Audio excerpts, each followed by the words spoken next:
والصلاة والسلام على أشرف الأنبياء والمرسلين وعلى آله وصحبه أجمعين. رب اشرح لي صدري ويسر لي أمري واحلل عقدة من لساني يفقه قولي. سبحانك لا علم لنا إلا ما علمتنا إنك أنت العليم الحكيم. اللهم اجعلنا من التوابين واجعلنا من المتطهرين واجعلنا من عبادك الصالحين. اللهم فقهنا في الدين وعلمنا التأويل يا أرحم الراحمين يا مجيب السائلين آمين يا رب العالمين. Amma ba'd. Terima kasih kepada Tuan Pengurusi, Tuan Nazir Masjid Baitul Mahabbah, Tuan Imam, Tuan Bilal, seluruhnya tengkuasa masjid, ibu-ibu, ayah-ayah, tuan-tuan, puan-puan, saudara-saudari muslimat yang dirahmati dan dikasihi Allah sekalian.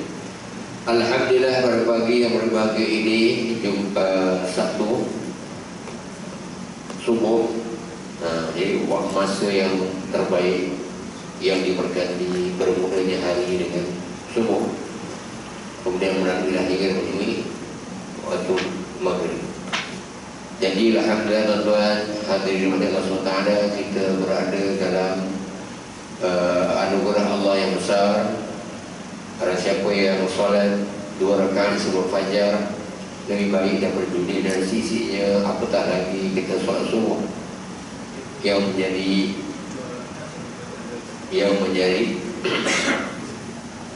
kelebihan yang sangat besar yang dianugerahkan kepada kita umat Nabi Muhammad sallallahu alaihi wasallam. Jadi pada pagi yang berbahagia ini saya nak kongsikan daripada kitab Syama'il Muhammadiyah dalam bab yang ke-34 dalam membicarakan cara Rasulullah sallallahu alaihi wasallam berbicara. Jadi macam mana Nabi berbicara ni? Nabi berkata-kata macam mana ni? Mengeluarkan perkataan macam mana? Memberi nasihat macam mana? Cuba kita lihat apa yang dituliskan oleh Al-Imam Abu Isa At-Tirmizi rahimahullah ta'ala. Rasulullah SAW adalah utusan Allah yang diciptakan dengan penuh kesempurnaan. Jadi mana insan kamil, insan yang sempurna. Tapi kalau sempurna itu dalam makna yang hakiki hanya dimiliki oleh Allah Subhanahu Wa Taala, yang disebut dengan al-kamal lillahi wahdahu la syarikalah. Kesempurnaan itu adalah milik Allah, tidak ada yang sekutu baginya. Tetapi bagi merujuk kepada makhluk atau kepada manusia, maka Nabi SAW adalah yang paling sempurna. Sempurna itu macam mana? Disebutkan di sini lah sempurna dengan makna paling fasih kata-katanya, paling cepat fahamnya, paling cepat tindakannya. Itu antara lain. Karena diurai lagi banyak lagi lah. Semuanya yang paling, tak ada yang kurang, yang lemah. Itulah kepribadian Nabi SAW. Sayyidatina Aisyah pernah menyebutkan tentang sifat Rasulullah SAW ini. Rasulullah sentiasa memberitahu sesuatu dengan kata-kata yang jelas, yang terang. Jadi orang tak akan buat kenyataan kemungkinan begini kurang begini. Sebab Nabi dah terangkan dalam bentuk yang jelas lagi terang. Itu disebut kata-katanya. Kemudian disebut lagi, sesiapa yang mendengarnya, mendengar apa yang Nabi tuturkan, pasti akan dapat menghafal kata-katanya. Jadi mana kata-kata Nabi itu senang, mudah untuk diingat, untuk senang dihafal. Kata-kata manusia lain susah nak dihafal. Itulah maksud daripada kehebatan bicara Nabi SAW. Kemudian lagi disebut apabila baginda mengulang-ulang perkataan yang sebanyak 3 kali. Jadi angka 3 itu kerap disebut. Disebutkan di sini baginda mengulang-ulang perkataannya sebanyak 3 kali, bermaksud baginda mahu orang memikirkan apa yang dia katakan. Jadi kalau cakap sekali mungkin orang fikir benda ni tak berapa penting, tapi bila disebut 2 kali mungkin pentingnya lebih sikit. Tapi kalau disebut 3 kali, benda itu sangat penting. Itu menunjukkan Nabi menyuruh kepada orang-orang yang mendengar bicaranya agar memikirkan apa sebenarnya yang dimaksudkan dengan kalam Nabi sallallahu alaihi wasallam. Dan seterusnya lagi, baginda sangat banyak diam. Kasratu as-sukun, banyak diam. Dan tidak bercakap, melainkan ada keperluan. Jadi bercakapnya itu ada hajat, saja-saja tak ada. Maknanya tidak ada kalam kosong, kalam farad tak ada. Kata-kata baginda padat dan ringkas. Itu sudah bahasa lain ijaz. Maknanya ijaz itu ringkas tetapi mengandungi makna yang luas. Itu kata-katanya hebat. Katanya pendek tapi boleh diurai dengan panjang lebar. Sebab itulah hadis-hadis Nabi SAW itu diulas beratus, beribu jilid, beratus tahun dan beribu tahun, tetapi masih belum selesai lagi. Itu sebabnya ringkas tetapi padat dan ianya penuh dengan hikmah yang tidak akan pernah berakhir. Rasulullah SAW tidak berkata pada perkara yang sia-sia. Baginda yang bercakap melainkan dengan tujuan mendapatkan pahala. Perbuatan Nabi, ucapan Nabi, maka Nabi segala kehidupannya, overall of his life, keseluruhan kehidupan dia, semuanya itu dengan makna untuk mendapatkan pahala di sisi Allah Subhanahu wa Ta'ala. Sebab itulah disebut sebagai insan kamil, disebut sebagai makhluk yang paling sempurna, disebut sebagai sayyidul bashar, sayyidul kainat.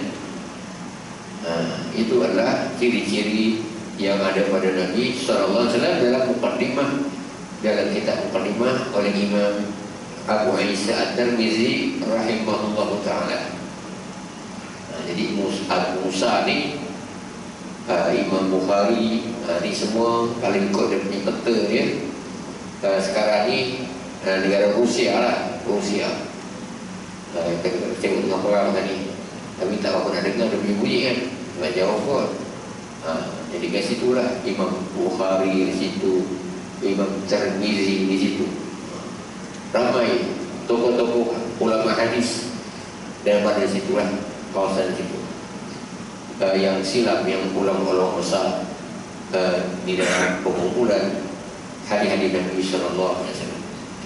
Adapun hadisnya, tadi itu uraian daripada Imam Abu Isa Tirmizi. Hadisnya diriwayatkan daripada Humaid ibn Ma'sad al-Basri, daripada Humaid ibn al-Aswad, daripada Usamah ibn Zaid, daripada Az-Zuhri, daripada Urwah, daripada Aisyah berkata, "Maka Rasulullah sallallahu alaihi wasallam yasrudu sardakum hadza, walakinahu kana yatakallam bi kalamin bayyin faslin yahfazuhu man jalasa ilaihi." Rasulullah tidak pernah bercakap dengan laju. Tidak pernah bercakap dengan laju seperti mana kamu butiran tak pernah dengar apa dia cakap kan. Rasulullah cakap tidak sebegitu. Baginda selalu bercakap dengan jelas dan terperinci sehingga orang yang mendengarnya dapat menghafal apa yang mereka dengar. Kalau tidak macam mana? Hadis Nabi itu dituliskan, dikumpulkan. Kalaulah laju, maknanya tak boleh ditulis. Kalau ditulis mungkin tidak sebagaimana yang dituturkan. Jadi sama, exactly sama apa yang ditulis, sama dengan apa yang didengar. Itulah bicara Nabi sallallahu alaihi wasallam. Jadi kita pun macam tu juga lah. Kalau kita berbicara biasa orang kalau dia dengan nada marahnya mungkin dia cakap laju. Cakap laju. Orang pun tak dengar apa yang dia nak sampaikan. Dan tidak memberi manfaat ataupun kurang manfaatnya.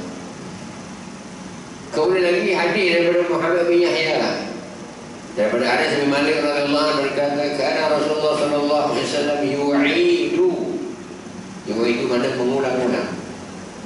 Kana Rasulullah sallallahu alaihi wasallam yu'idu al-kalimata salasan lituqala anhu."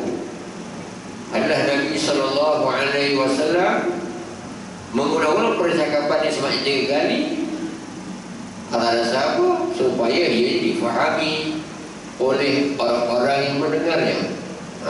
Maknanya kita, kalau kita bercakap, maknanya kita ulang 3 kali itu biasanya pun dengan maksud supaya orang faham apa yang hendak kita katakan. Itu ya. Kalau tidak perlu diulang. Tidak perlu diulang beberapa kali. Tapi diulang itu dengan mana supaya sahabat Nabi boleh mendengarnya, dan juga daripada ibrah yang lain, perkara itu adalah penting dan lebih manfaatnya. Bismillah. Kemudian lagi daripada Sufyan bin Waqi' daripada Jumaih bin Umar bin Abdul Rahman Al-Ijli daripada Ibn Abi Hala daripada Hasan bin Ali radhiyallahu anhum berkata, "Sa'altu Khalid bin Abi Hala wa kana wasaffa faqultu sif li mantak Rasulullah sallallahu alaihi wasallam." Qala kana Rasulullah sallallahu alaihi wasallam متواصل الأحزان دائم الفكرة ليس له راحة طويل السكت لا يتكلم في غير حاجة يفتتح الكلام ويختتم بسم الله تعالى ويتكلم بجوامع الكلم كلامه فصل لا فضول ولا تقصير ليس بالجافي ولا محيط يعظم النعمة وإن دفت لا يزول منها شيئا غير أنه لم يكن يظن ذواقا ولا يمدحه. Aku bertanya kepada bapa saudaraku Hindun Ibn Abi Hala. Beliau adalah orang yang mengetahui banyak perkara mengenai Rasulullah sallallahu alaihi wasallam. Aku berkata, beritahulah kepadaku bagaimana cara Rasulullah sallallahu alaihi wasallam berbicara. Hindu menjawab, Rasulullah adalah seorang yang selalu bersedih. Sedih macam mana? Sedih semasa mengadu kepada Tuhannya dan menyaksikan kebesarannya, kebesaran Allah SWT, bukan kerana keduniaannya. Sedih kerana mengadu kepada Allah Subhanahu wa taala. Anda berbicara dengan Allah. Berbicara dengan Allah satu perkara, berbicara dengan manusia perkara yang lain lagi. Baginda tidak pernah berhenti berfikir, tidak pernah terhenti pikirannya. Lebih banyak diam, lebih banyak diam dan tidak bercakap perkara yang sia-sia. Jadi benda ni semua berbeza sama sekali dengan kebanyakan manusia. Sebab apa? Sebab Nabi adalah manusia yang sempurna. Ada kebanyakan manusia penuh dengan segala kekurangannya. Sebab itu kita nampaklah perbezaan itu. Baginda memulakan dan mengakhiri percakapannya dengan menyebut nama Allah. Dan perkataan apa? Alhamdulillah wassalatu wassalamu ala Rasulillah. Maknanya dimulakan dengan menyebut nama Allah dan mengakhirinya juga dengan menyebut nama Allah. Sebab itu kita diajarkan supaya membuka majlis kebiasaan dengan Fatihatul Kitab, menggunakan mesyuarat, menggunakan majlis. Orang yang berpikiran Islamis kira. Tapi kalau orang berkenaan tak begitu, tak kena nak mulakan dengan Fatihahnya. Menutup dengan bacaan tasbih kafarah dan suratul asr. Kalau orang tak bisa buat, tak terbuat dia sebab dia tak buat. Jadi peliklah. Tapi itulah sunnah cara memulakan dan menutup majlis.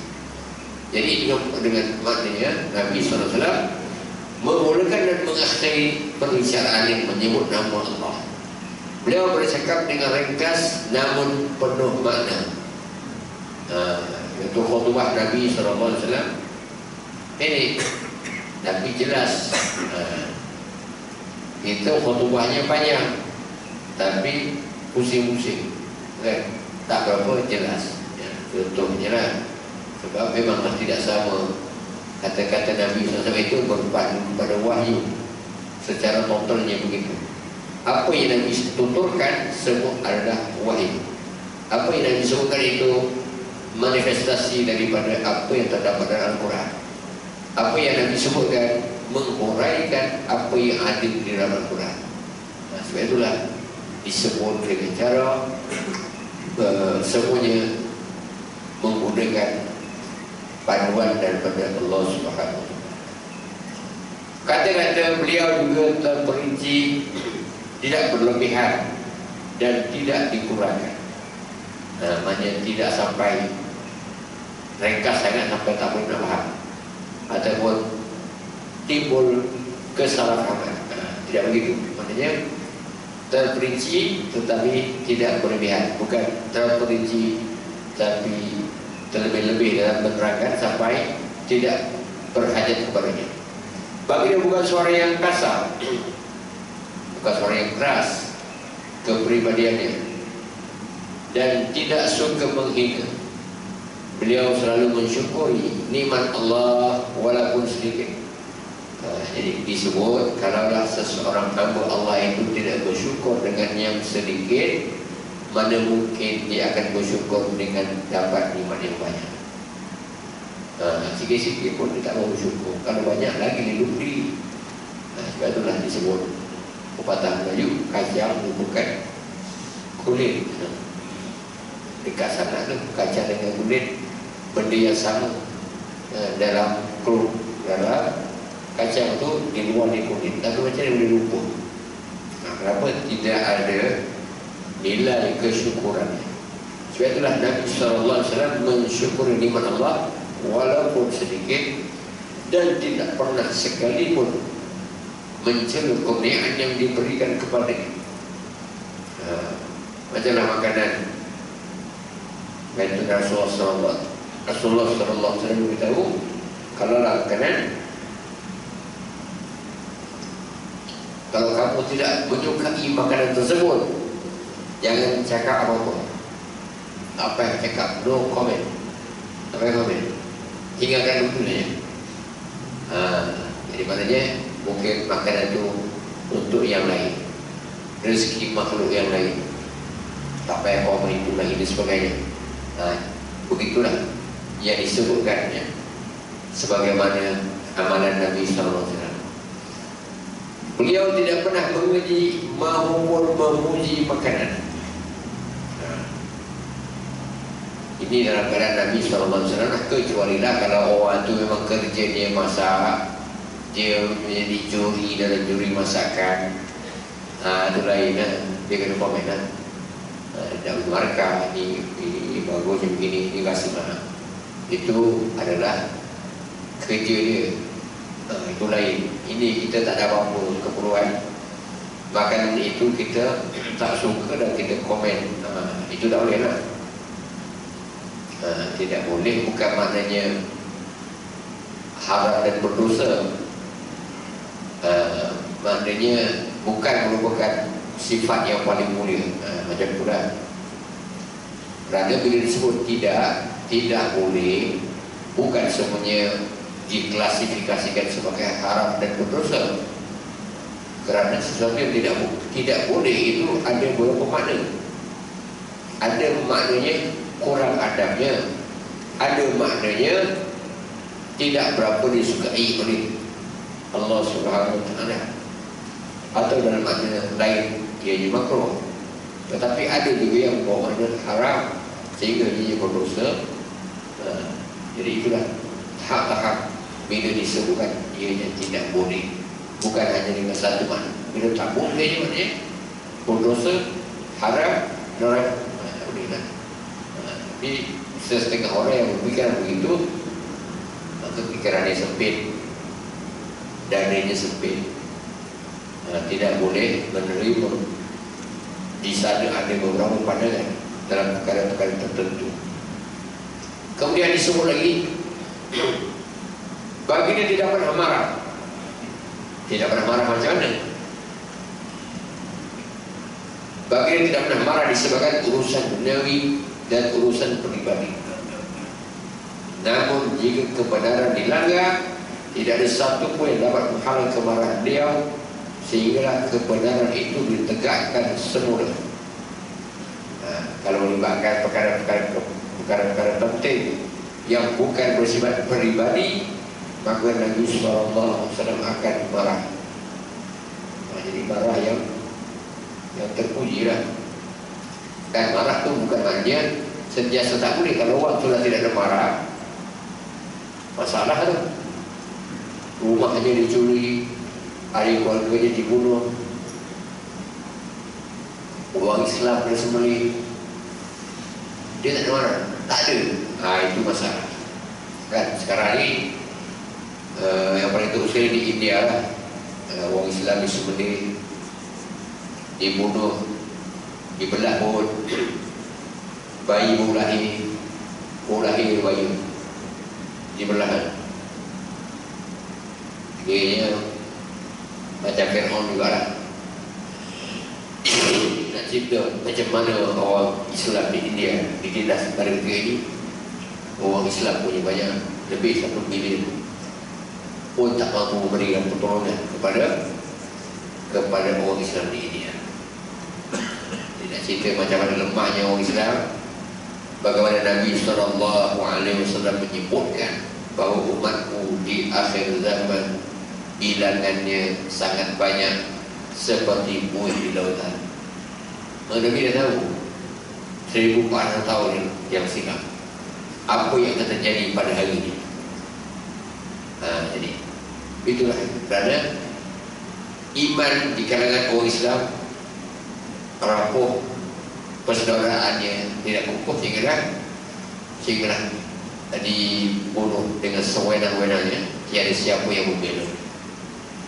Berbeza di zaman silam, zaman keunggulan umat Islam, kalaulah ada seorang sahaja yang dinafikan haknya sebagai seorang Muslim, maka apa berlaku? Maka pemerintah Islam akan menghantar bala tentera untuk mempertahankan satu orang Islam yang dinafikan haknya. Tapi sekarang dah beribu, beratus, mungkin dah berjuta orang Islam yang dinafikan haknya, tapi tiada pun orang pemimpin daripada orang Islam yang membantu atau mempertahankan maruah mereka. Ini disebutkan Nabi SAW, Nabi tidak marah dalam hal-hal yang bersifat duniawi dan pribadi. Sebab itu ada sahabat yang nak hukum Nabi, nak bunuh Nabi, kan? Tapi Nabi boleh maafkan.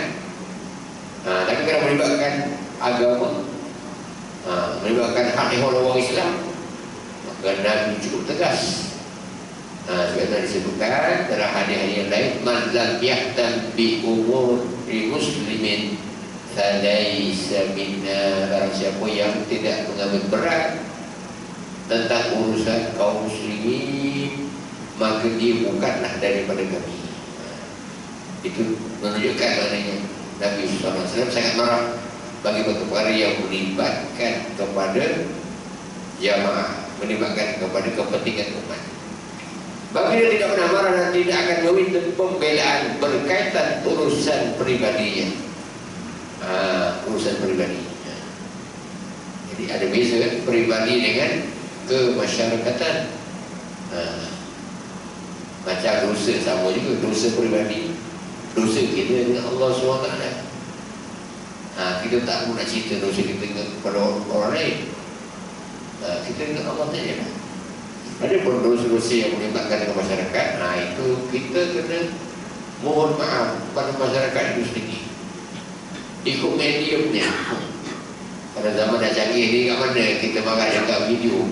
Dekat video lah kena minta maaf. Kalau di media TV, dekat suara khabar, dekat situ lah keadaannya.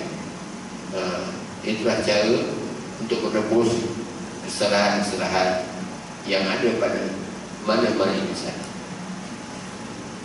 Idza asyara bikaffi kulliha wa ta'ajjaba qalabaha wa idza tahaddatha ittasala biha wa daraba bi rahatin yumna batna ibhamihi yusra. Jika menunjukkan sesuatu, Rasulullah sallallahu alaihi wasallam selalu menggunakan seluruh tapak tangan baginda. Seluruh tapak tangan. Jika menunjukkan sesuatu, sekiranya beliau kagum akan sesuatu, beliau membalikkan telapak tangan. Telapak tangan terbalikkan. Sekiranya kagum akan sesuatu. Jadi kita tak bisa buat ni. Tapi ini disebutkan dalam hadis ini. Apabila berbicara menjelaskan sesuatu, baginda selalu meletakkan telapak tangan kanan ke perut ibu jari kiri. Telapak tangan kanan, perut ibu jari. Ibu jari, perut ni kat sini. Telapak tangan kat sini. Jadi itu disebutkan ketika mana Nabi berbicara. Jadi ada menggunakan body language. Mana dia tak cakap sekarang bercakap tanpa menggunakan jari jemarinya.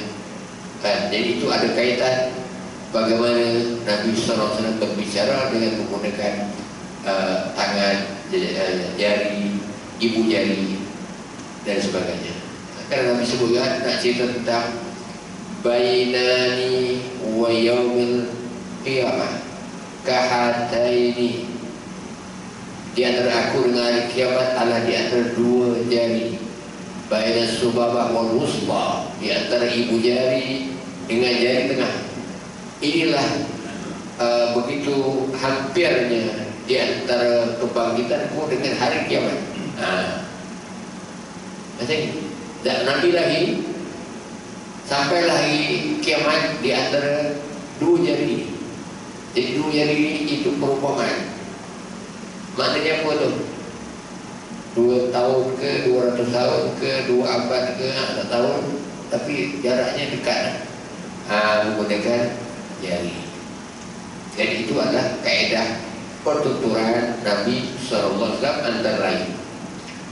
Kemudian wa idza ghadaba a'rada wa asyaha wa idza fariha ghadda tarqata julla dhahil tabassumi yaftaru an misli habbil ghamami. Jika Rasulullah SAW marah kepada seseorang, baginda akan berpaling daripada orang itu dan beredar. Jadi kalau Nabi marah kepada seseorang individu itu, maka Nabi tinggalkan dia. Nabi tinggalkan, mana tak layan. Macam itulah bahasa dia. Kita kalau marah kita dilayan, itu yang sampai cedera dan akhirnya mati. Sebab apa? Bila marah, dilawannya dengan marah, diangkatnya senjata, diangkatnya suara, kedua-duanya buat cara yang sama. Maka kalau kita lihat kan, orang ni marah, abang menikam adiknya dengan pisau. Salah seorangnya mati, seorang lagi cedera marah. Asal macam tu lah. Itu dikatakan ada berarti beri berlaku dalam masyarakat. Itu Nabi jawab, Nabi marah, maka Nabi tinggalkan dan beredar. Apabila Nabi SAW menyukai seseorang, Rasulullah akan menjaga pandangan mata baginda. Matanya dijaga. Kemudian kebanyakan tahu beliau tahu Nabi SAW adalah senyuman dan giginya umpama butiran-butiran.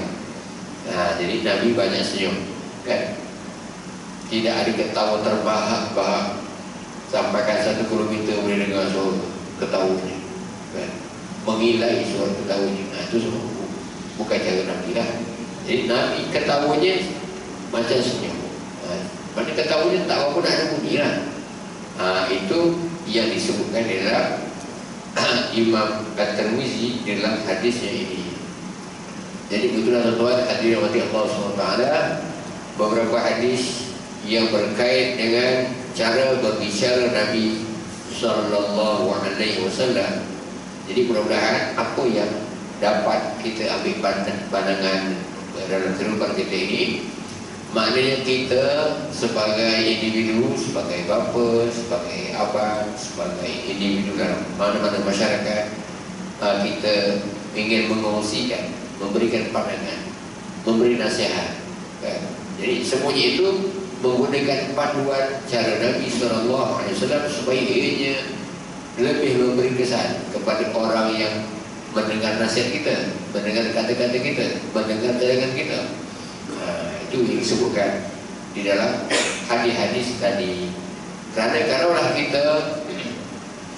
kita bercakap dengan nada yang laju, kan, sehinggalah orang tak apa nak faham.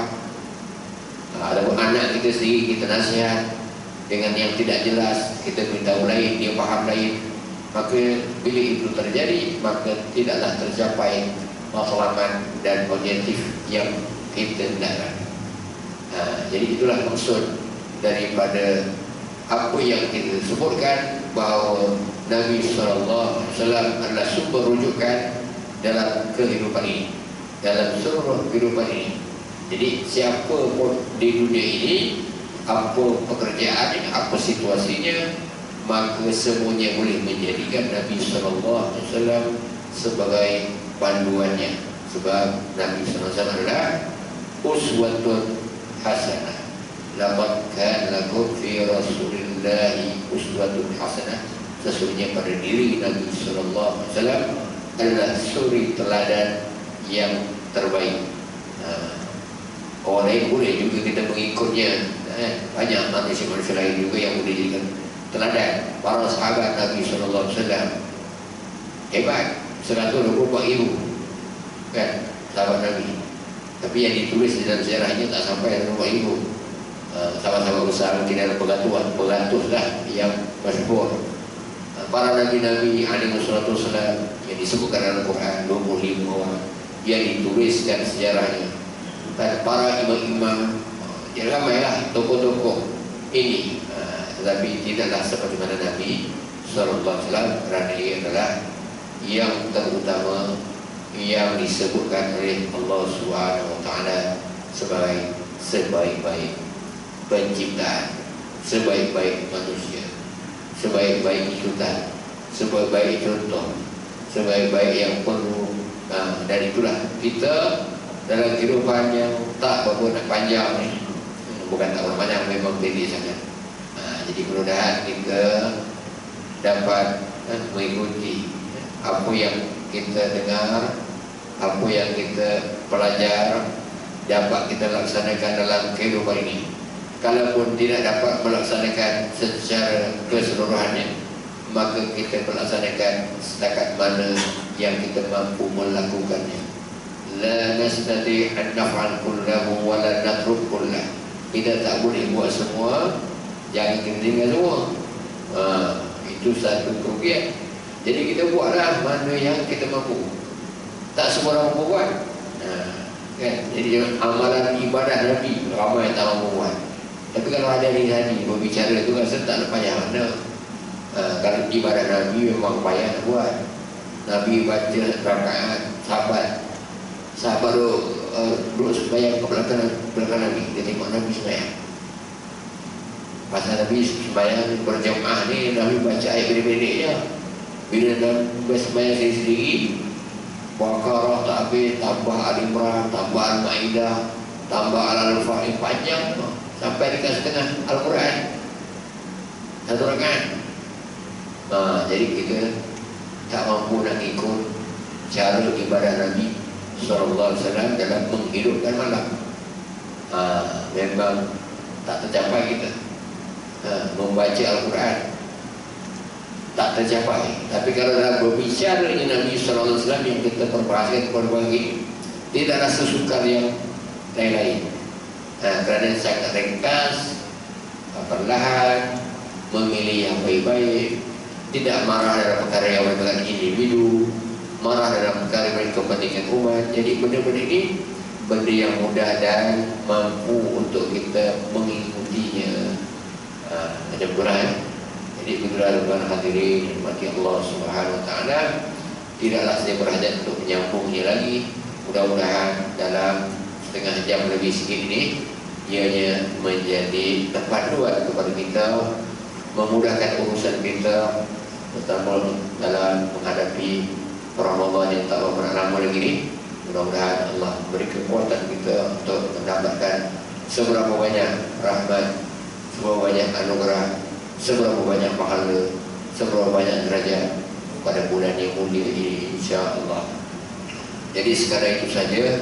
Qul qawli hadza wa astaghfirullahal azim li wa lakum wa lisairil muslimin wal muslimat wal mu'minin wal mu'minat fastaghfiruh innahu wal ghafurur rahim. Subhanakallahumma wa bihamdika asyhadu an la ilaha illa anta astaghfiruka wa atubu ilaik.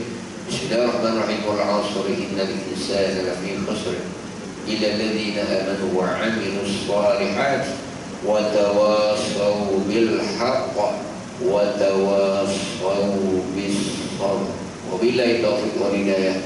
Wassalamu alaikum warahmatullahi wabarakatuh.